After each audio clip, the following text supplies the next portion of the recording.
Dan kalau dia sudah buang hajat, maka dia berwudu. Ya. Kalau sudah berwudu, maka dia harus tahu mana yang batalkan wudu agar dia bisa memperbarui wudunya kembali. Tentunya tidak wajib seorang selalu di atas wudu. Seorang hanya wajib wudu kalau melakukan ibadah-ibadah tertentu. Tetapi merupakan sunnah adalah menjaga wudu. Kapan batal? Kalau karena buang hajat, wudu. Kalau sudah wudu, maka perhatikan hal-hal yang bisa membatalkan wudu. Baik, silakan buka di buku terjemahan halaman 44. Halaman 44. Saya bacakan. Walladhi yanqudhul wudu'a sittatu asya'. Adapun yang batalkan wudu ada 6 perkara, Pertama, ma kharaja minas sabilain, yaitu yang keluar dari dua jalan. Dua jalan maksudnya depan maupun belakang, maksudnya kubul dan dubur.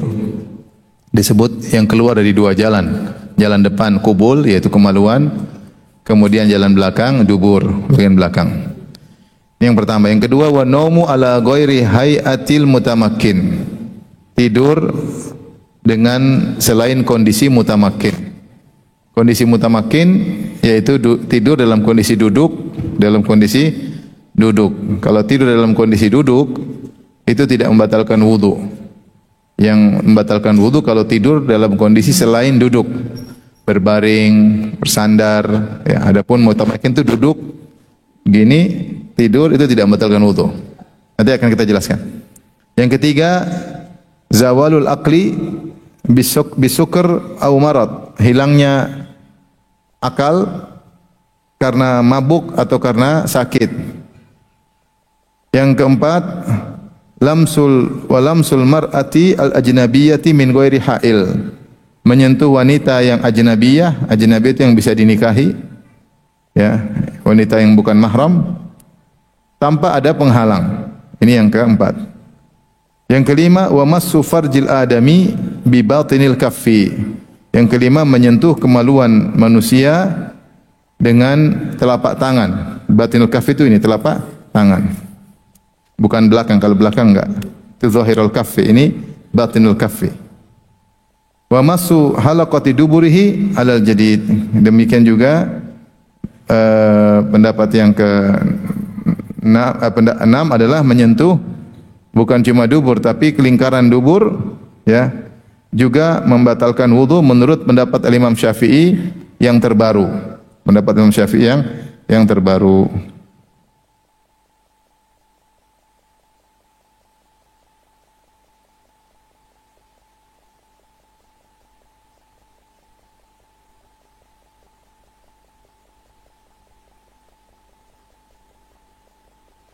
Tapi kita bahas sekarang satu-satu yang dirahmati Allah Subhanahu wa taala. Perhatikan di layar. Yang pertama, pembatal wudu tadi apa? Yang keluar dari dua jalan. Dalilnya lihat di bawah, Allah berfirman, "Au jaa'a ahadum minkum minal ghaid." Itu silakan kalian berwudu jika salah seorang dari kalian kembali dari tempat buang air besar, yaitu habis BAB. Habis BAB. Jadi BAB membatalkan wudu. Kemudian juga dalam hadis kata Rasulullah SAW, lihat halaman 45, la yaqbalullahu salata ahadikum idza ahdatha hatta yatawadda. Allah tidak menerima salat salah seorang dari kalian jika dia berhadas sampai dia berwudu. Ada yang bertanya kepada Abu Hurairah, apakah itu hadas wahai Abu Hurairah? Kata Abu Hurairah, fusaun wa dhuratun. Fusa itu kentut tanpa bunyi, dhurat kentut dengan suara. Dalam satu riwayat disebutkan Umar bin Khattab radhiyallahu anhu sedang berkhutbah, tiba-tiba dia bilang, innallaha la yastahi minal haq. Sungguhnya Allah tidak malu untuk terkait kebenaran. Bahwasanya saya tadi buang angin, kemudian dia turun, dia berwudu kembali lagi. Dia turun, dia berwudu kembali lagi. Jadi yang membatalkan wudu di antaranya keluar dari dua jalan, di antaranya kentut, baik yang silent atau yang bunyi. Baik yang silent atau yang non silent, ya. Berdering. Kalau silent namanya fusa, kalau berdering, kalau bunyi namanya dhurat, ya, namanya dhurat, ya. Ini berarti buang angin.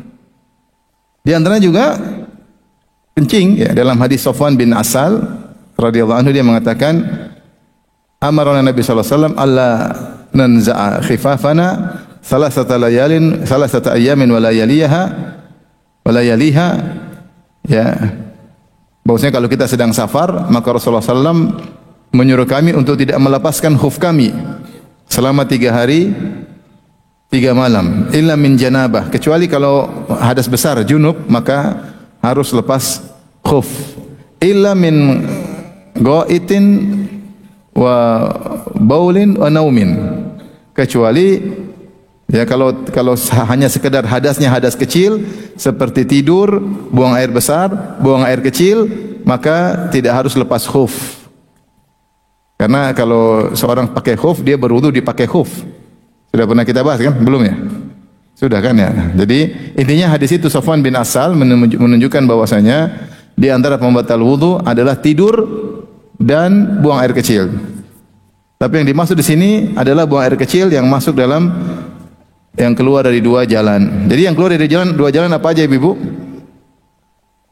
Pertama BAB, yang kedua buang air kecil, yang ketiga buang angin ya, silent maupun non silent. Kemudian yang keempat diantaranya apa? Mani dan juga madhi dan juga ada namanya wadi. Ini hal-hal yang keluar dari kemaluan ya, yang keluar dari kemaluan. Baik. Maka dengan ini mazhab Syafi'i mengkiaskan seluruh yang keluar dari 2 jalan ya. Dalam nas cuma disebutkan apa? Dalam nas cuma disebutkan BAB, buang angin, buang air kecil ya. Selain itu ada mani, madhi. Selain itu tidak disebutkan, banyak hal yang tidak disebutkan. Contoh apa? Contoh misalnya ya, buang angin lewat depan. Tidak ada dalilnya secara spesifik, enggak ada. Contoh buang angin lewat depan. Ternyata bagi sebagian wanita terkadang keluar angin dari kubul bukan dari dubur. Ya, ini bagaimana hukumnya? Kemudian juga misalnya keluar ifrazat, yaitu keputihan. Keputihan juga tidak disebut dalam dalil ya. Tapi bagi mazhab Syafi'i semua yang keluar dari depan maupun belakang semuanya membatalkan apa? Wudu. Semuanya membatalkan wudu. Baik, ini mazhab Syafi'i. Nanti akan kita jelaskan khilafnya belakangan. Baik, kemudian kita lanjutkan. Pembatal kedua, tidur dalam kondisi tidak mutamakin. Adapun al-mutamakin, apa ini maksud mutamakin? Saya tulis itu. Kondisi mutamakin yaitu tidur dalam kondisi duduk di mana meletakkan kedua belah pantatnya di tanah, di mana ia tidak terjatuh meski tidak bersandar kepada suatu pun. Artinya dia bisa tidur dalam kondisi begini. Kalau dia bersandar bukan disebut mutamakin lagi. Mutamakin secara bahasa Arab artinya kokoh. Dia tidur kokoh dengan meletakkan dua belah pantatnya di tanah, mungkin dia bersila, dia tidur tanpa bersandar, dia bisa tidur. Seperti ini namanya tidur mutamakin. Menurut mazhab Syafi'i, orang yang tidur begini tidak batal wudunya, tapi yang batal adalah tidur selain model begini. Namanya disebut ala ghairi hayatil mutamakin. Kalau tidurnya seperti tadi, bersila kemudian tidur meskipun ngorok, tidak batal wudu. Tidak batal wudu. Dalilnya apa? Dalilnya datang dalam sebagian riwayat, para sahabat menunggu salat Isya, Rasulullah belum keluar-keluar. Sampai mereka tertidur bahkan terdengar suara ngorok. Kepala mereka dingin sampai terdengar suara ngorok di antara mereka. Ketika Rasulullah datang diikomatkan, mereka langsung sholat tanpa berwudu. Mereka langsung sholat tanpa berwudu. Maka ini dalil bahwasanya kalau tidurnya duduk, meskipun terdengar suara ngorok, maka tidak membatalkan wudu. Kenapa bisa demikian? Karena kata mereka kalau seorang tidurnya seperti itu, kalau mereka mau kentut, mereka pasti sadar. Mereka pasti sadar, makanya tidak jadi kentut. Karena, tapi kalau tidurnya berbaring, los ya, kentut aman. Maksudnya dia nggak tahan-tahan. Tapi kalau dia duduk, dia mau kentut, dia harus angkat pantatnya dulu. Nah, kalau dia angkat pantat, dia pasti bangun, berarti dia sadar. Nah, oleh karenanya orang yang tidur dalam kondisi duduk, dia tidak batal, karena dia tidak akan berhadas. Makanya tidur itu sebenarnya bukan hadas, tidur itu mazinnatul hadas. Maksudnya tidur itu adalah potensi berhadas. Kenapa? Karena orang bisa jadi buang angin tanpa dia sadari. Dia lupa kalau dia buang angin ya. Tetapi kalau dia tidurnya mutamakkin, duduk bersila, ini kalau dia mau kentut dia pasti sadar. Dia pasti angkat apa? Pantatnya. Jadi masalah kalau dia mimpi angkat pantat, terus dia dulu dia kentut dan dia mimpi, dia enggak ingat. Nah, ini repot. Ini masalah ya. Tapi kita jelaskan saja di mazhab Syafi'i namanya tidur mutamakkin. Tidur mutamakkin tadi duduk, dua belah pantat di lantai, dia tidak bersandar kepada apapun dan dia kokoh tidurnya. Nah, itu tidak membatalkan wudu. Yang membatalkan wudu selain itu. Dalilnya apa? Dalilnya dua. Pertama, tadi kisah para sahabat yang menunggu sholat apa? Isya. Mereka duduk sampai mereka kepala mereka begini-begini sampai terdengar suara ngorok dari antara mereka. Di antara mereka ada yang suara ngorok. Ketika qomat mereka langsung sholat tanpa wudu. Kemudian Rasulullah bersabda, wikahus sih al-ainan. Situ perhatikan, al-ainani, dua mata adalah pengikat dubur. Man nama falyatawadda. Siapa yang tidur maka berwudulah. Wikah itu kayak tadi kalau kita ada tempat air dari terbuat dari kulit, di atasnya diikat. Itu namanya apa? Wikah ya. Sih artinya maksudnya dubur. Maksudnya orang kalau dua mata kalau melek dia bisa tahan kentut, bisa enggak? Bisa. Tapi kalau dia tidur dia enggak bisa tahan, seakan-akan ikatannya lepas, kata Nabi sallallahu alaihi wasallam. Kata Nabi, dua mata itu pengikat dubur. Kapan dua mata sadar dia masih bisa ikat dubur. Kapan dua matanya tidur berarti kalau kentut dia tidak sadar ya. Berarti Rasulullah menjelaskan sebab dari batalnya orang yang tidur wudunya batal, kenapa? Bukan karena tidurnya, tapi karena madhinatul hadas, potensi untuk kentut besar. Dan kalau dia kentut dia tidak sadar. Maka Nabi mengatakan kalau kau sudah tidur berwudulah. Kenapa? Karena bisa jadi kau kentut kau tidak sadar. Maka disebut tidur bukan hadas tapi madhinah, yaitu potensi timbul hadas. Dari sinilah ini dalil pertama. Dalil kedua tadi, para sahabat ada yang menunggu sholat isya sampai tertidur tapi dalam kondisi duduk. Ternyata mereka tidak berwudu, maka digabungkanlah, dikompromikan oleh mazhab Syafi'i bahwasanya ini dalil orang yang tidurnya dengan mutamakkin, tidur tadi itu tidak batal wudu, tidak batal wudu. Tentunya masalah khilaf. Ada dari sebagian ulama yang memandang bukan cara duduk, tapi ditinjau dari kenyenyakan tidur atau tidak. Kenyenyakan tidur atau tidak. Ada yang ditinjau dari cara tidur. Kalau mazhab Syafi'i lebih cenderung kepada cara tidur. Jadi kapan seorang tidur, kemudian selonjoran misalnya, atau dia bersandar, duduk tapi bersandar, meskipun tidurnya baru sebentar, batal wudunya.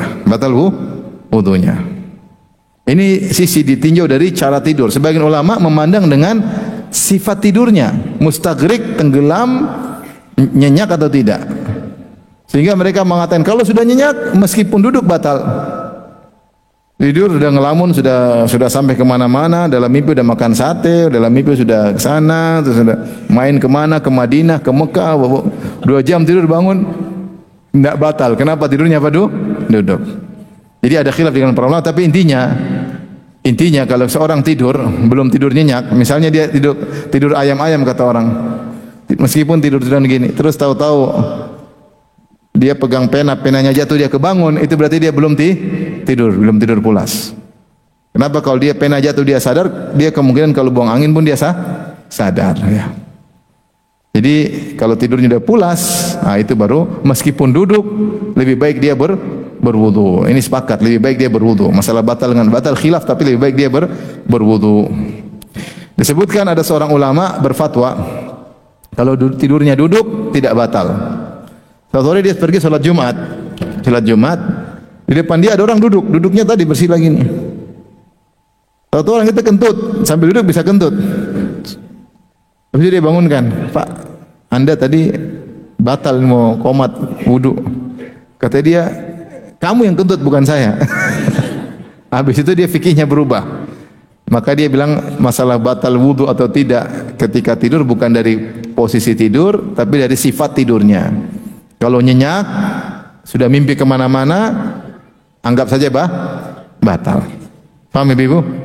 Ya, tapi kalau orang tidur dalam kondisi duduk kemungkinan tidak batal kuat.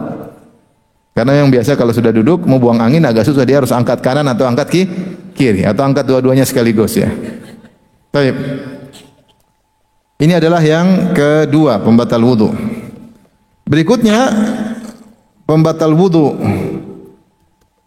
yang ketiga atau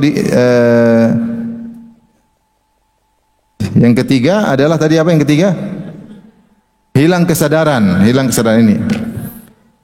Dikiaskan dengan hilangnya akal. Kalau tidur aja bisa batalkan wudu, apalagi kalau hilang akal. Dia sudah tidak ngerti apa yang dia lakukan.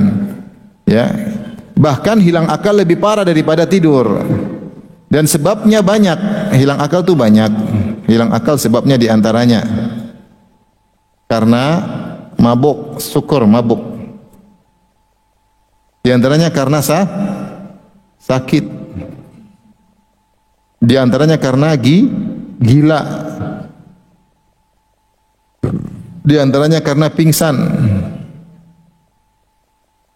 Ini semua disebut dengan hilang akal. Mungkin mabuk, mungkin sakit, ya sakit karena sama dengan pingsan. Bikin apa pingsan? Bisa karena gila. Ini semua disebut hilang akal ya. Kalau sakit mungkin kita bilang apa? Apa namanya? Ya karena pingsan. Ada orang yang sakit seperti kena malaria. Dulu di Papua ada malaria. Orang ke sana biasanya kena malaria. Kalau ada malaria tertentu, itu bisa bikin orang seperti gila. Tapi dia bukan orang gila, dia cuma sakit demam tinggi, akhirnya dia apa? Bukan ngigo, memang dia masih sadar. Ngelantur, apa namanya? Ngelantur apa? Jadi dia udah nggak tahu apa yang dia ucapkan, saking panasnya yang dia alami. Ini contoh akalnya hilang karena apa? Sakit. Nah ini semua membatalkan wudu. Dalilnya apa? Dalilnya kias. Kalau tidur saja membatalkan wudu, apalagi kehilangan akal. Apalagi kehilangan akal. Paham Ibu? Baik. Kita lanjut yang ketiga. Yang keempat ya. Saya ulangi, jadi kalau mazhab Syafi'i, kalau tidur mutamakin, tidurnya duduk, batal wudu atau tidak? Batal wudu atau tidak? Tidak. Tapi kalau dia mimpi panjang, dianjurkan. Mazhab Syafi'i juga mengatakan dianjurkan berwudu, tapi mereka bilang tidak batal. Paham? Batal itu kalau tidurnya selain duduk. Kenapa? Karena tidur itu bukan hadas, tapi dia madzinah, potensi. Tapi intinya kalau lebih hati-hati kapan kita tidur meskipun duduk, kalau udah mimpi kemana-mana, mending kita berwudu. Sebaliknya kalau kita tidur tidak duduk tapi belum nyenyak, masih kerasa apa yang diobrolin sebelah, itu namanya kita belum nyenyak. Itu tidak membatalkan wudu. Kenapa? Karena kalau kita buang angin kita pasti sadar. Kita pasti sadar. Jadi ada orang. Okay. Di antara cerita yang menakjubkan, saya pernah safari dakwah dengan seseorang. Dia supir, saya tidur. Dia di depan, di belakang saya ada anak istri satu mobil.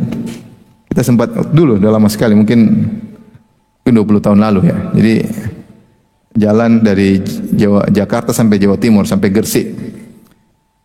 Saya lagi jalan di kegelapan, masuk di hutan-hutan. Tahu-tahu saya dengar suara ngorok. Saya periksa, istri enggak, anak enggak, supir yang lagi ngorok. Wah, Mas ini wali nih. Ngorok tapi bisa, baru saya lihat ada orang ngorok bisa bawa mobil. Jadi saya tahu bahwasanya orang ngorok tidak mesti pulas. Terkadang dia ngorok tapi sambil sadar gitu lagi. Ya, benar atau tidak? Benar. Berarti ngorok tidak tanda pulas, karena dia terkadang muncul di awal tidur. Begitu kita ada ngorok, sudah orang udah tenggelam, gini-gini dia tetap tidak bangun karena masih tenggelam ya. Tapi ada ngorok yang muncul di awal tidur ya. Tapi intinya itu terjadi, ternyata ini supir ngorok tapi bisa bawa mobil. Saya bangunkan baru dia sadar, bahaya ya. Baik, kita lanjutkan. Jadi kalau ibu-ibu naik mobil dari Malang ke Surabaya, duduk di belakang, terus kursinya disandarin begini. Terus mimpi. Batal atau tidak?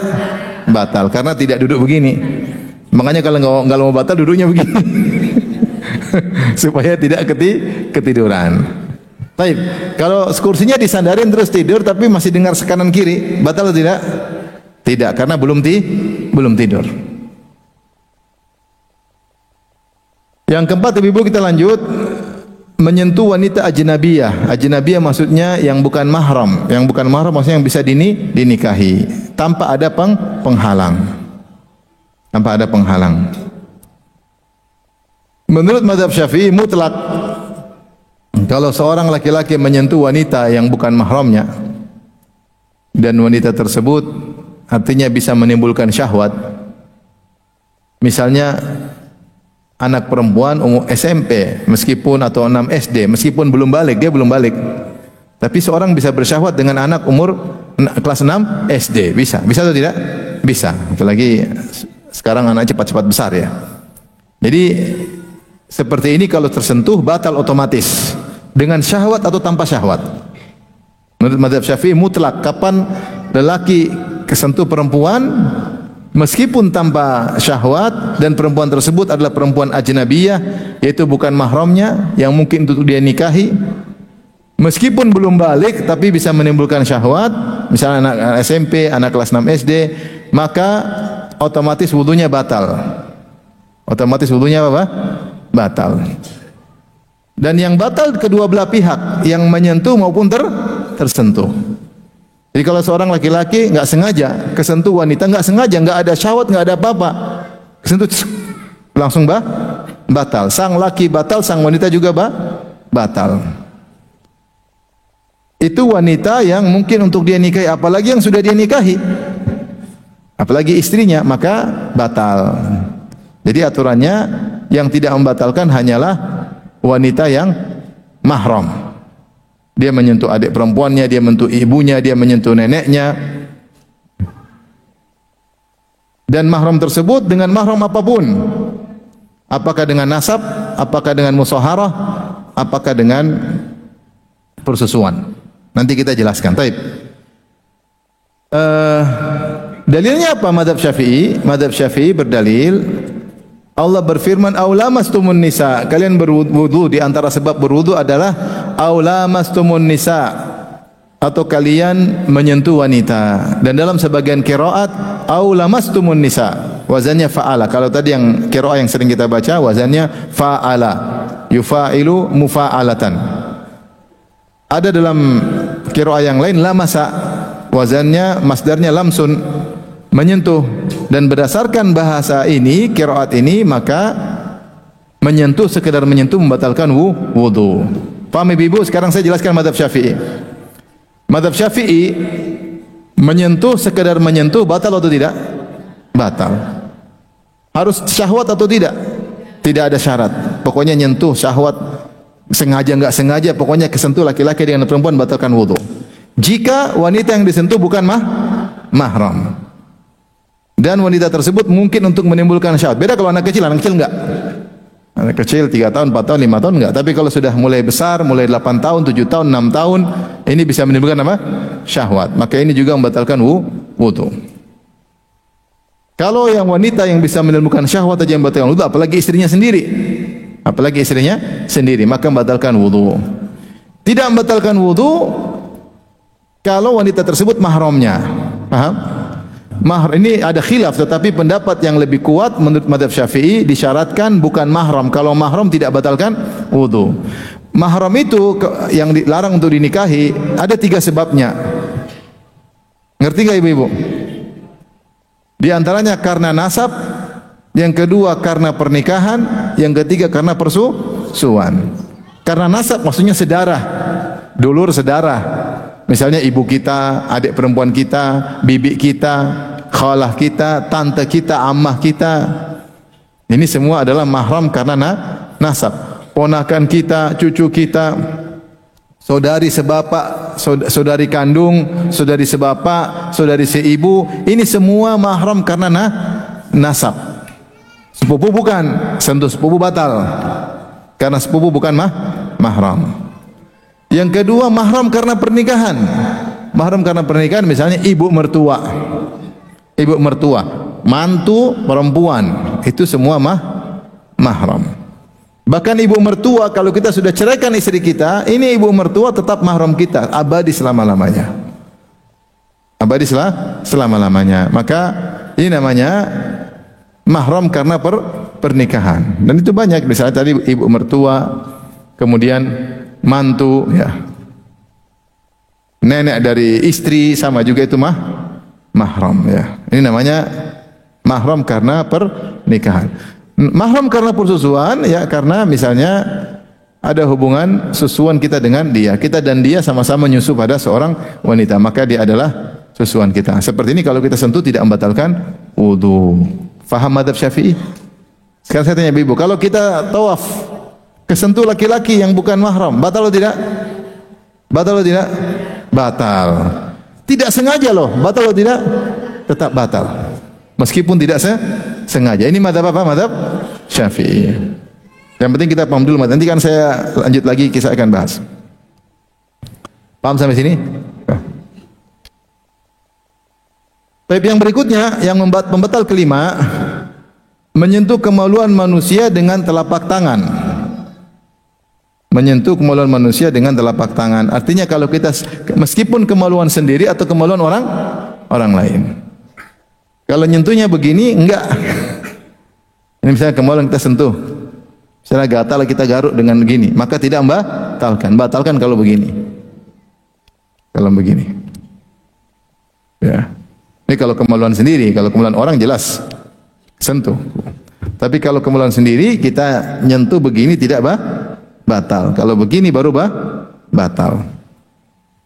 Rasulullah bersabda, "Man massa dzakarahu fala yusalli hatta yatawadda." Siapa yang menyentuh kemaluannya, zakarnya, maka jangan salat hingga dia berwudu. Di antara juga Rasulullah bersabda, "Man massa farjahu falyatawadda."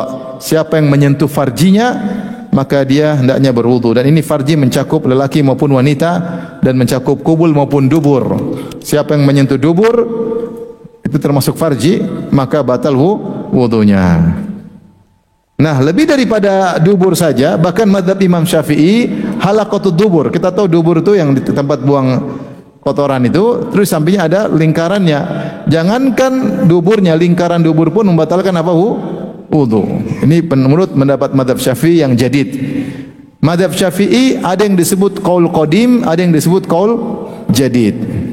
Qaul qadim maksudnya itulah yang diajarkan oleh Imam Syafi'i, difatwakan oleh Imam Syafi'i, ditulis dalam bukunya ketika beliau masih di Baghdad. Ketika beliau masih di Baghdad. Jadi Imam Syafi'i setelah belajar di Mekah, belajar sama Imam Malik, dia kemudian pergi ke Baghdad. Di situ dia belajar dari murid-muridnya Al-Imam Abu Hanifah, di antaranya Muhammad bin Hasan Asy-Syaibani. Itu dia kemudian berfatwa, dia mengajarkan. Nah, fatwa-fatwa beliau yang beliau fatwakan ketika masih di Baghdad namanya Al-Qaul Qadim, yaitu pendapat lama. Setelah itu beliau pergi ke Mesir, beliau rubah fatwa beliau dan banyak beliau rubah. Kalau sudah sampai di Mesir, fatwa beliau disebut dengan Qaulul Jadid, yaitu pendapat yang baru. Pendapat yang baru. Nah, sekarang yang dipakai adalah pendapat yang baru, ya. Hanya ada beberapa, mungkin sekitar 20, saya kurang tahu, lupa ya, ada berapa pendapat yang masih digunakan oleh mazhab Syafi'i menggunakan pendapat lama Imam Syafi'i. Tetapi secara umum yang dipakai adalah mazhab Syafi'i pendapat yang baru. Contoh pendapat Imam Syafi'i yang lama masih dipakai oleh ulama Syafi'iyah sekarang, seperti ukuran salat maghrib. Menurut mazhab Syafi'i dalam pendapatnya yang lama, waktu salat maghrib itu sejak terbenam matahari sampai hilang mega merah. Yaitu orang misalnya sekarang adzan maghrib berapa? Jam berapa? Jam 5:30. Adzan isya jam berapa? 6:30 ya. Jadi menurut mazhab Syafi'i pendapat lama, waktu maghrib dari azan maghrib sampai azan isya. Seorang boleh sholat maghrib jam 6:30, boleh jam 5:30, boleh jam 6, boleh jam 6:15. Yang penting sebelum azan maghrib, sebelum azan isya. Karena mega merah hilang baru azan Isya. Selama masih ada mega merah di langit itu masih waktu maghrib. Menurut pendapat Imam Syafi'i yang baru, bahwasanya waktu sholat maghrib itu cuma sekedar untuk wudu, azan, kemudian wudu, kemudian sholat 2 rakaat sebelum maghrib, kemudian sholat maghrib. Itu kurang lebih 15 menit. Jadi kalau azan maghrib setengah 6, tidak boleh sholat maghrib 6:1/4, tidak boleh. Itu pendapat yang baru. Itu pendapat yang baru, agak repot. Oleh karenanya ulama Syafi'i zaman sekarang mereka pakai pendapat lama Imam Syafi'i masalah ini. Tetapi secara umum pendapat yang dipakai adalah pendapat-pendapat baru. Saya ulangi ibu-ibu, Imam Syafi'i punya pendapat lama dan pendapat baru. Pendapat lama ketika beliau di mana? Di Baghdad. Beliau berfatwa, beliau mengajar, namanya Al-Qaulul Qadim, pendapat lama. Ini secara umum aja. Kemudian beliau pergi ke Mesir, beliau berfatwa lagi, mengajarkan lagi, namanya pendapat baru. Jadi kalau dikatakan fil jadid, ini pendapat barunya. Pendapat berarti ada perbedaan dengan pendapat lamanya. Ya. Nah, di antara pendapat baru Imam Syafi'i, menyentuh lingkaran dubur juga membatalkan wudu. Inilah 6 perkara yang membatalkan wudu. Nah, menyentuh dubur manusia dengan telapak tangan, termasuk telapak tangan, telapak bagian dalam jari-jari. Jadi menyentuh dengan jari. Jadi kalau kita nyentuh dubur begini batal, nyentuh kemaluan begini batal. Begini juga batal. Tapi kalau begini enggak. Dengan punggung tangan enggak. Kalau kita misalnya seorang gatal dia garuk begini enggak. Tapi kalau dia garuk begini batal. Paham? Karena ini yang batal. Baik, ini secara umum 6 pembatal wudu. Tentunya ada mazhab yang lain seperti mazhab Hambali, makan daging onta membatalkan wudu. Tapi kita sekarang belajar mazhab Syafi'i. Ibu rahmatillah subhanahu wa ta'ala, sekarang kita membahas tentang khilaf ulama. Khilaf ulama. Tadi kita sudah sebutkan pendapat mazhab Syafi'i, lelaki menyentuh wanita otomatis membatalkan wudu, meskipun tanpa syahwat, meskipun tidak sengaja, meskipun kebetulan, selama terpenuhi syarat bahwasanya wanita tersebut bukan mahramnya dan mungkin untuk disyahwati, maka wudu otomatis batal. Ini pendapat mazhab Syafi'i. Coba saya silakan. Syafi'iyah, perhatikan, pertama membatalkan wudu secara mutlak meski tanpa syahwat. Yang batal yang menyentuh maupun yang tersentuh, dua-duanya batal. Menyentuh maupun yang tersentuh. Yang dimaksud lelaki atau wanita yang bisa menimbulkan syahwat meskipun belum balik. Adapun mahram baik dengan nasab maupun pernikahan maupun persuan, maka tidak membatalkan wudu meski timbul syahwat, meskipun timbul syahwat. Jadi seorang jabat tangan dengan ibu mertua, ternyata ibu mertua juga menarik. Ya, dia syahwat tapi tidak batalkan wudu, dia harus lawan, tidak boleh karena ini ibu mertua haram untuk dia nikahi selama-lamanya. Kalau timbul syahwat bisa saja tapi dia lawan, ya. Dia lawan. Dan ada kejadian menakjubkan. Saya pernah ketemu seorang kawan, saya diundang makan terus pengajian, terus dia kenalkan, "Ustaz, ini istri saya." Istri yang keberapa dia bilang? Istri. "Oh, ini ibu mertua saya, Ustaz." Ibu mertua juga hadir. "Gini ceritanya, Ustaz. Saya ngelamar ibu mertua," ceritanya. "Ketika saya ngelamar, anaknya keluar. Saya bilang, sama ini aja ya." Kata ibu mertua, "Enggak apa-apa, sudah sama anaknya." Subhanallah, seorang ibu luar biasa. Saya kaget, luar biasa. Jadi dia ngelamar ibu mertuanya untuk dinikahi, tahu-tahu muncul putri dari ibu ini. Terus dia, "Wah, ini aja leh." Akhirnya dia putar haluan dan ibu mertuanya membolehkan. Subhanallah. Ini kisah nyata. Ya. Jadi kalau begini kan seorang bisa saja syahwat sama ibu mertua. Tapi kalau dia sentuh ibu mertua, batal wudu atau tidak? Tidak, karena itu mahram dengan pernikahan. Ini secara kaidah. Sama, kita saudara sepersusuan. Saya dengan seorang wanita misalnya, saudara sepersusuan. Tapi enggak pernah ketemu sama sekali, cuma waktu kecil pernah disusuin bareng. Ketemu lagi sudah umur 20-an, cantik, bisa tertarik enggak? Bisa, sangat bisa. Makanya para fuqaha mengatakan kalau saudara persusuan jangan terlalu dekat karena beda dengan ketika saudara kandung, beda. Meskipun kalau saya sentuh dia, meskipun menimbulkan syahwat, tidak batalkan wudu. Kenapa? Karena dia saudara susuan. Tapi menimbulkan syahwat sangat mungkin. Jadi kalau selama mahram batal wudu atau tidak? Tidak. Ini pendapat mazhab Syafi'i. Taib. Pendapat Malikiyah dan Hanabilah, perhatikan yang kedua, mereka mengatakan secara umum menyentuh wanita tidak membatalkan wudu kecuali ada syahwat. Dia menyentuh istrinya, dia tidak sengaja menyentuh sepupunya, tidak sengaja menyentuh orang ketika tawaf, maka ini kalau syahwat baru batal wudu. Kalau tidak syahwat tidak batal wudu. Ini lebih ringan, lebih ringan. Yang lebih ringan lagi mazhab Hanafiyah. Mazhab Hanafiyah mengatakan menyentuh syahwat enggak syahwat tidak batal wudu. Batal wudu itu kalau jima. Mereka menafsirkan aula mastumun nisa atau kalian menyentuh wanita maksudnya menjimai wanita. Adapun sentuh tentunya mereka ada yang mubasyarah fahisyah maksudnya kalau meskipun tidak jima tapi sentuhan yang berlebihan yang seperti itu lain cerita. Tapi kalau secara umum menyentuh dengan syahwat atau tanpa syahwat tidak membatalkan wudu. Yang membatalkan wudu cuma kalau jima. Mereka tafsirkan la mastumun nisa dengan jima. Mana yang lebih kuat dari tiga pendapat ini secara umum? Wallahu alam bisawab, saya lebih cenderung kepada mazhab Hanafiyah. Bahwasanya yang dimaksud oleh Allah dengan aula mastumun nisa maksudnya atau kalian menjimai apa? Istri. Dan itu adalah tafsir Ibnu Abbas. Saya punya salaf yaitu Ibnu Abbas. Ibnu Abbas menafsirkan semua dalam Al-Qur'an yang artinya menyentuh maksudnya jima, itu kata kiasan. Contoh Allah sebutkan dalam beberapa kata yang sentuhan tapi maksudnya adalah jima. Contoh maknanya seperti mas artinya menyentuh. Kata Allah wa idza talaqtumun nisaa min qabli an tamassuhunna wa qad faradtum lahunna fariidah fanisu ma faradtum illa ayafuna aw yafu alladhi bi yadi uqdatun nikah. Kata Allah jika engkau menceraikan wanita min qabli an tamassuhunna sebelum kau menyentuh, maksudnya menyentuh. Menyentuh itu maksudnya apa? Sebelum dijimai. Ini contoh satu kata. Kata Ibnu Abbas semua kata dalam Al-Qur'an menyentuh itu kata kiasan maksudnya apa? Jima. Faham? Contoh lagi mubasyarah. Mubasyarah itu pertemuan kulit dengan kulit secara bahasa. Mubasyarah. Cumbu kulit dengan kulit. Kata Allah Subhanahu wa taala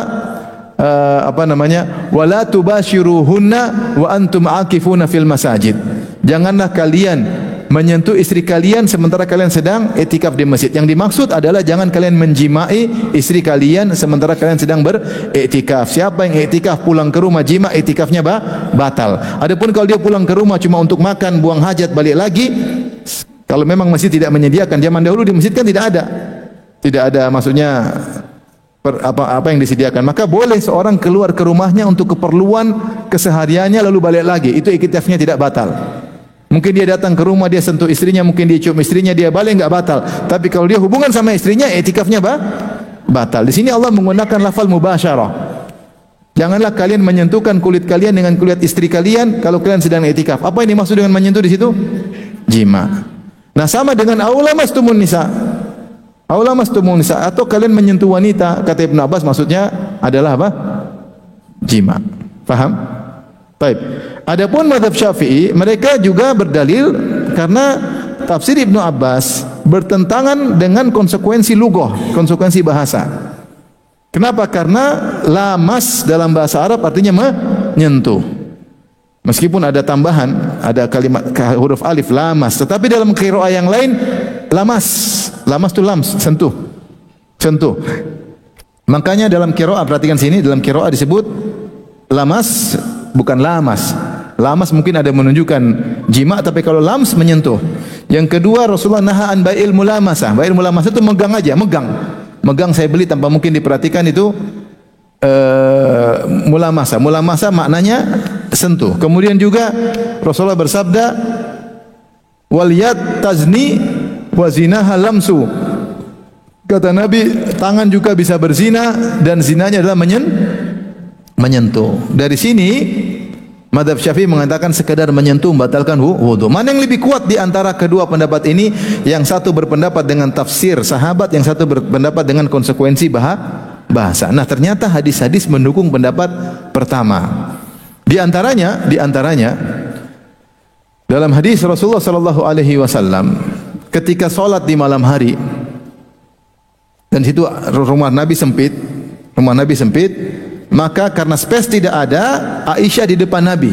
Jadi Nabi salat, Aisyah di depan. Kalau Nabi mau sujud, Nabi sentuh kaki Aisyah, maka Aisyah radhiyallahu anha kemudian melipat kakinya, Rasulullah sujud. Kalau sudah sujud, dia menjulurkan lagi kedua kakinya. Jadi Aisyah menunggu disentuh oleh Nabi dulu baru lipat kaki. Kenapa kata Aisyah, wa kanatil buyutu laisa fiha masabih? Karena di rumah-rumah ketika itu tidak ada lampu-lampu. Jadi saya enggak tahu kapan Nabi mau ruku, kapan Nabi mau sujud.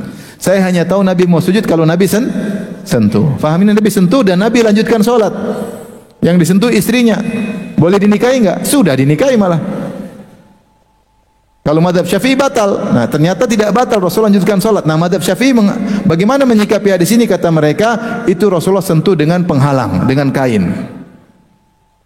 Tetapi agak jauh. Zahirnya tidak pakai kain. Kalau pakai kain pasti mungkin Aisyah sebutkan informasi, Rasulullah sentuh aku dengan ada penghalang kain. Taib, ini masih mungkin Rasulullah sentuh pakai kain. Lihat kemungkinan kedua, hadis dalam Sahih Muslim. Aisyah bangun di malam hari, gelap. Maka dia cari-cari Nabi. Nabi mana? Ternyata dia dapati Nabi sedang sujud dan Aisyah menyentuh kedua kaki Nabi sedang tegak. Aisyah sentuh, oh di sini Nabi. Baik, kira-kira Aisyah waktu nyari Nabi pakai bawa kain enggak? Enggak, kemungkinan besar enggak. Maka dia bangun, masa cari kain dulu enggak? Atau sambil pegang roknya nyari-nyari gitu enggak? Ya, dia cari biasa dan kemungkinan besar tangan dia akan menyentuh langsung kaki Nabi. Ternyata Nabi masih lanjut salat. Ini menunjukkan bahwasanya sentuhan tidak membatalkan wudu. Ada satu dalil yang Imam Syafi'i, seandainya dalil itu sahih, kata Imam Syafi'i, saya berpendapat tidak batal wudu. Itu hadis riwayat Ibu Daud.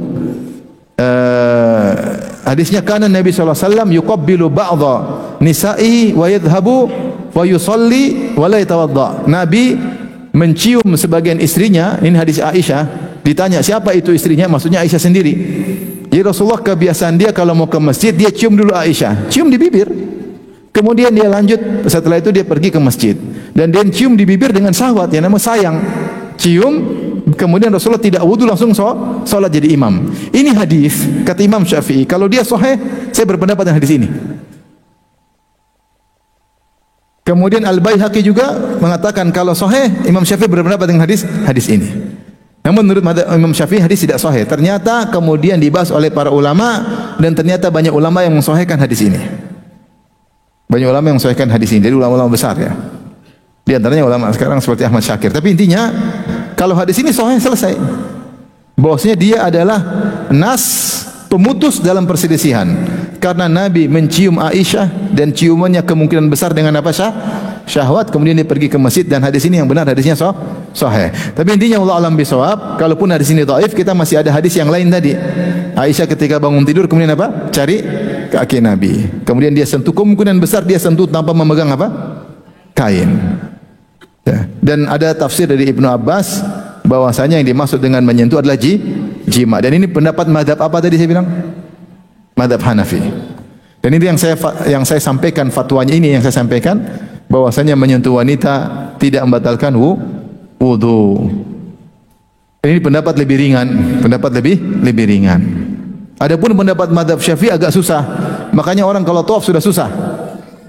Kalau tawaf kesentuh laki-laki, batal tawafnya.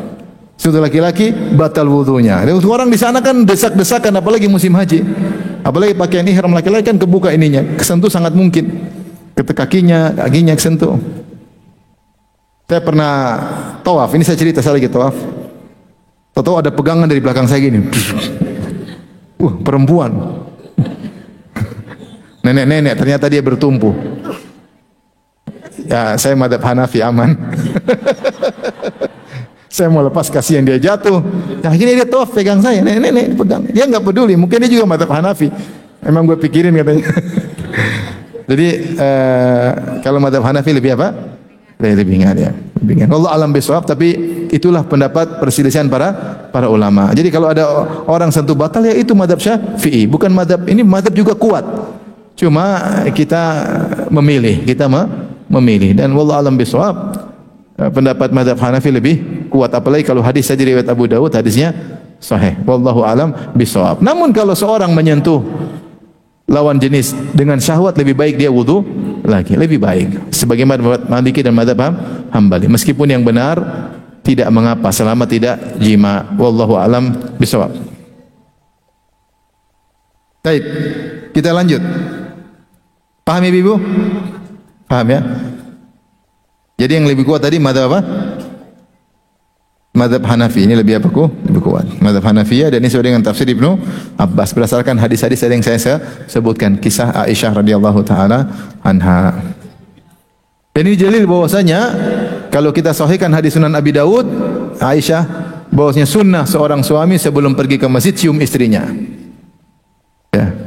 Ibu bilang suami, ke masjid, sunnahnya apa tahu enggak? Gitu dong.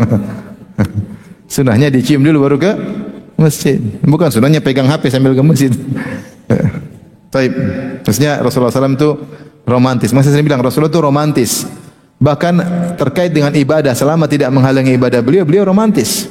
Lihat, sebelum pergi ke masjid beliau cium istrinya. Terkadang beliau murojaah sambil berpangkuan kepada Aisyah, padahal Aisyah dalam kondisi haid. Rasulullah baca Quran. Rasulullah terkadang sedang puasa, kata Aisyah, karena Nabi sallallahu alaihi wasallam yuqabbiluni wa yubashiruni wa ana shaim wa huwa shaim wa kana amlakukum li irbih. Rasulullah menciumku dan mencumbuiku padahal dia sedang berpuasa. Sedang puasa dia masih mencium Aisyah, bahkan lebih dari sekadar mencium, dia mencumbui. Tetapi dia tidak batal puasanya karena dia bisa menahan apa? Hasratnya. Tapi maksudnya puasa saja dia masih bisa mencumbui apa? Istrinya, ya. Rasulullah SAW sedang iktikaf, datang Sofia ke masjid, Rasulullah ngobrol sama Sofia. Dia putuskan sebagian ibadahnya untuk bisa menyenangkan apa? Istrinya. Baru diantar pulang. Itulah Rasulullah SAW. Rasulullah SAW sedang iktikaf, dia masih mengeluarkan kepalanya dari badannya di masjid, kepalanya dimasukkan ke rumahnya. Karena dinding rumah Nabi satu dinding dengan Masjid Nabawi. Jadi Rasulullah masukkan Aisyah dari dalam rumah, sisir rambut Nabi, dibersihkan rambut Nabi. Itu istri yang soleha begitu. Ngurusin rambut suami, sisirin rambut suami. Kasihan suaminya nyisir sendiri, kasihan. Mas, Bang punya istri enggak sih Bang? Kok nyisir sendiri? Aisyah kasih parfum ke Nabi SAW. Ada kasihan laki-laki sendiri. Ini punya istri enggak? Punya istri, biar istri yang semprot. Biar istri yang apa? Semprot. Itu namanya istri. Fungsikan istri sebagai istri. Jangan cuma jadi apa? Boneka yang dikasih kalung emas doang. Fungsikan, suruh semprot kalau mau pergi. Istri yang soleha begitu. Jadi ibu-ibu, istri soleha, jangan lupa kalau suami pergi di semprot. Jangan di mulutnya ya, di bajunya. Baik, kita lanjut. Perkara berikutnya tentang keluar angin dari kemaluan. Apakah membatalkan wudu atau tidak? Ini di antara perkara yang dibersihkan oleh para ulama.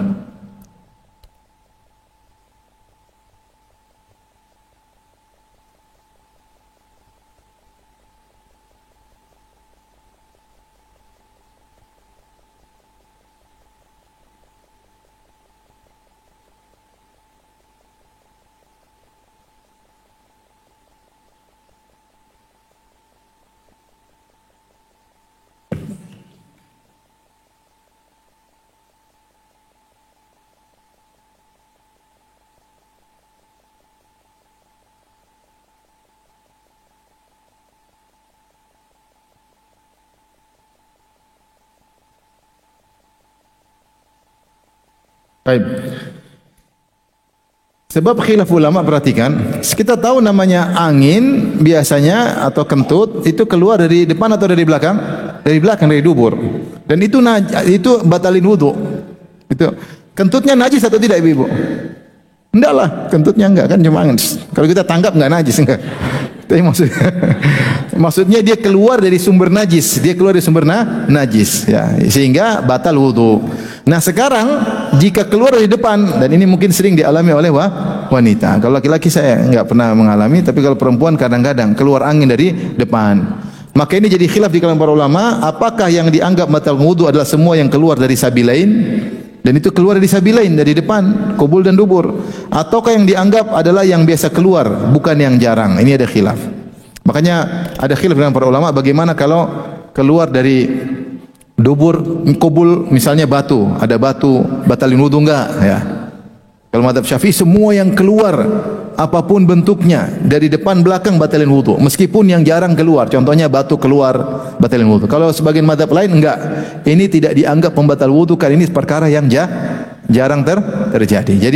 Jadi menurut mazhab Syafi'i semua yang keluar depan belakang membatalkan wudu. Ada yang dinaskan, ada yang dikiaskan. Yang dinaskan itu datang dalam dalil, yang dikiaskan itu yang tidak disebut dalam dalil tapi dianalogikan. Sehingga semua yang keluar. Oleh karenanya menurut mazhab Syafi'i, kalau angin keluar dari depan, itu berarti keluar dari dua jalan enggak? Iya, berarti batal atau tidak? Batal.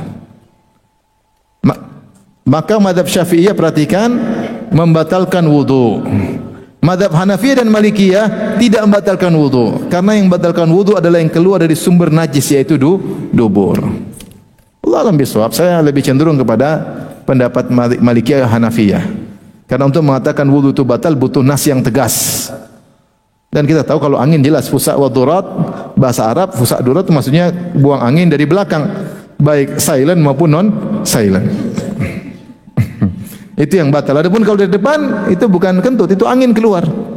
Tapi bukan dikatakan apa? Kentut. Makanya tidak berbau seperti dari belakang. Maka berbeda, maka tidak bisa dianalogikan. Kalau yang dari keluar di depan tidak berbau sebagaimana bau dari belakang. Paham? Wallahu a'lam bishawab. Jadi kalau angin keluar dari depan, dan ini banyak sebagian wanita mengalami, sehingga harus wudu lagi. Kalau mazhab Syafi'i demikian. Wallahu a'lam, saya lebih cenderung bahwasanya tidak membatalkan wudu.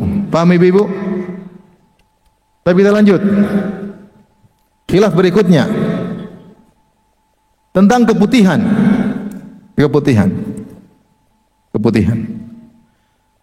Ibu-ibu rahmatillah subhanahu wa ta'ala, perkataan para ulama tentang as-sabilain, dua jalan. Tadi dua jalan apa ibu-ibu?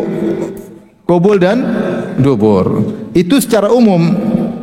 Akan tetapi ternyata qubul wanita itu ada dua jalan.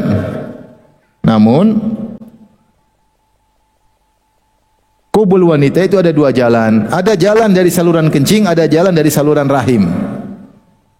Paham? Wanita di depan itu ada dua jalur, dari saluran kencing dan saluran rahim ya. Adapun yang keluar dari saluran kencing, maka ini membatalkan wudu dan dia najis. Ya. Kecuali mani ya, kecuali mani. Tapi dari saluran kencing semuanya najis dan semuanya batal wudu. Contohnya adalah kencing, baul dan al-wadyu. Al-wadyu itu cairan yang keluar setelah kencing. Setelah kencing ternyata masih ada cairan lain yang keluar, mungkin sejenis kencing atau lain, mungkin lebih kental, wallahu a'lam bishawab. Ini najis dan membatalkan wudu karena dia keluar dari saluran kencing. Tapi sekarang yang keluar dari saluran rahim, perhatikan nomor 2. Nomor 1, nomor 2. Ada yang keluar dari saluran rahim.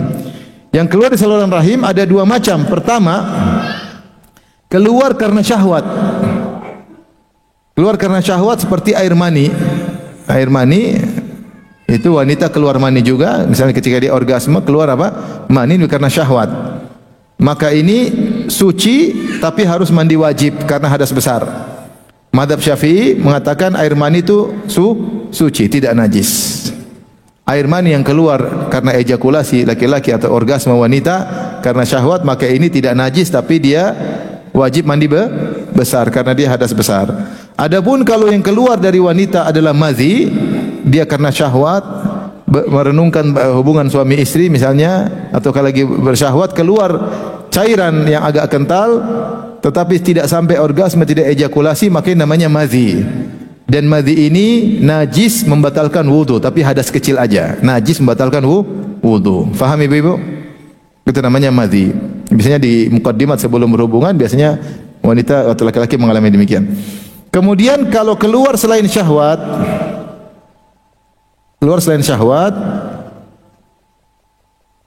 seperti keputihan. Seperti apa keputihan?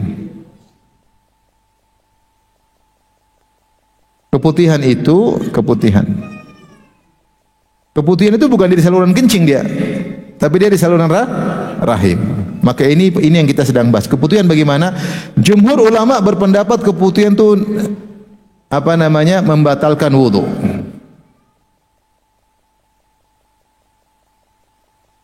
Membatalkan wudu. Adapun najis tidaknya khilaf.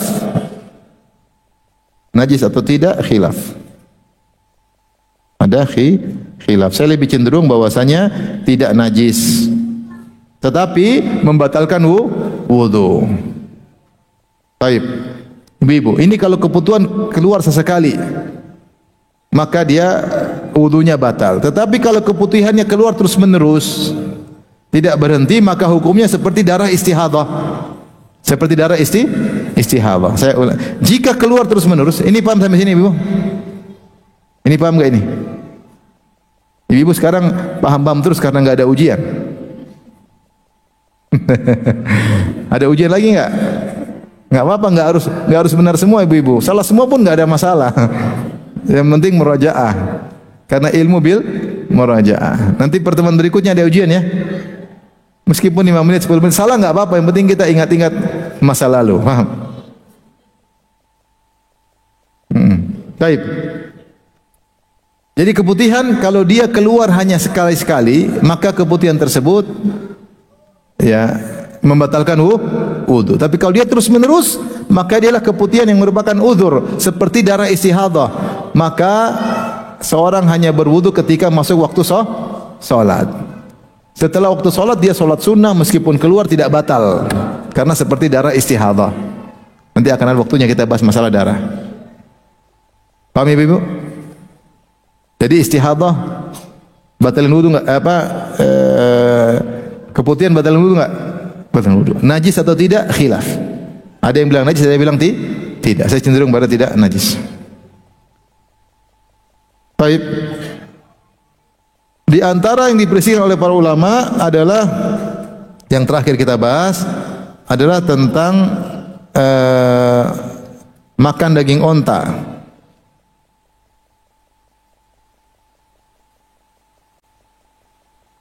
Makan daging onta.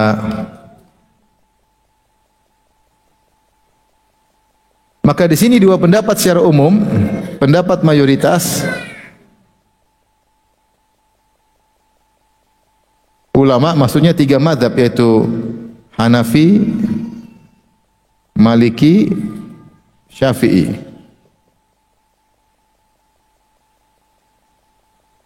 Tidak membatalkan wudu.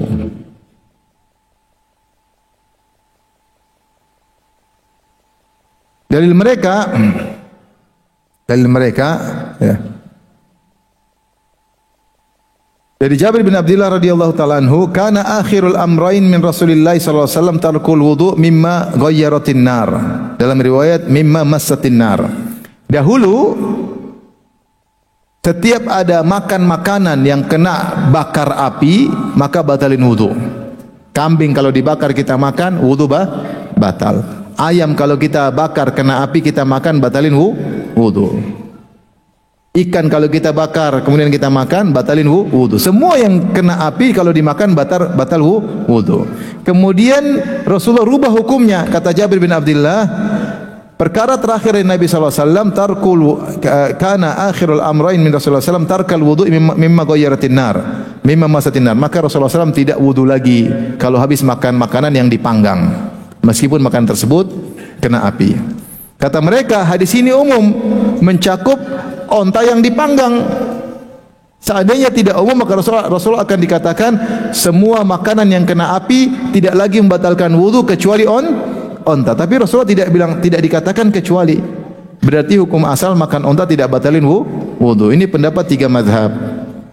Kemudian pendapat minoritas yaitu mazhab Hambali, bahwasanya membatalkan wudu. Makan daging onta membatalkan wudu. Kalau minum susu onta enggak. Kalau makan dagingnya baru batal wudu. Tapi alhamdulillah ini khilaf tidak terlalu penting karena kita enggak ada makan onta di sini. Enggak ada onta. Ya. Padahal onta enak. Tapi kalau di Saudi kita makan onta. Onta termasuk masakan favorit yang saya suka ya. Adapun dalil mereka dalam satu hadis riwayat Muslim, saya bacakan, Jabir bin Samurah, anna rajulan sa'ala Rasulullah sallallahu alaihi wasallam atawadda'u min luhumil ghanam, ya Rasulullah, apakah saya berwudu gara-gara makan daging kambing? Kata Rasulullah, in syi'ta fatawadda' wa in syi'ta fala tatawadda'. Kalau kau mau berwudu silakan, kalau enggak juga enggak apa-apa. Jadi enggak apa, kita habis makan daging kita wudu lagi boleh, tapi tidak wajib. Qala, kemudian dia bertanya lagi, atawadda'u min luhumil ibil, apakah saya kalau habis makan daging onta saya berwudu? Kata Nabi, na'am, iya. Fatawadda min luhumil ibil. Maka wudulah karena makan daging onta. Dia bertanya lagi, usolli fi marabidil ghanam, apakah saya salat di kandang kambing? Kata Nabi, na'am, tidak apa-apa salat di kandang kambing meskipun mungkin ada sedikit-sedikit kotoran ya, dan kotoran sebagian masalah khilaf, tapi menurut mazhab Hambali bahwasanya kotoran kambing tidak najis. Kemudian ditanya lagi, usolli fi mabarikil ibil, apakah saya boleh salat di kandang onta, tempat diikatkan onta? Kata Nabi, la, tidak. Yang jadi perhatian di sini bahwasanya Rasulullah ketika ditanya apakah saya berwudu dari makan onta, kata Rasulullah berwudulah. Maka di sini dalil oleh mazhab Syafi'i, mazhab Hambali bahwasanya makan daging onta membatalkan wudu. Baik, demikian saja ibu yang dirahmati Allah Subhanahu wa taala. Kita ulangi, sekarang batalkan wudu ada 6 menurut mazhab Syafi'i. Yang pertama apa? Yang keluar dari kubul dan dubur. Yang kedua tadi apa? Hah? Apa? Tidur. Tidur yang ghairu mutamakkin. Yang ketiga, suaranya rame enggak jelas. Yang ketiga adalah gila, hilang akal. Yang keempat, untuk wanita tanpa penghalang, tanpa kain, tanpa plastik, menyentuh langsung. Yang kelima, menyentuh kemaluan manusia dengan telapak tangan, ya. Kubul maupun dubur juga. Yang keenam, menyentuh dubur meskipun menyentuh apa? Halaqahnya, apa lingkaran dubur. Wallahu a'lam bishawab. Demikian saja. Kalau ada yang bertanya saya persilahkan. Silakan.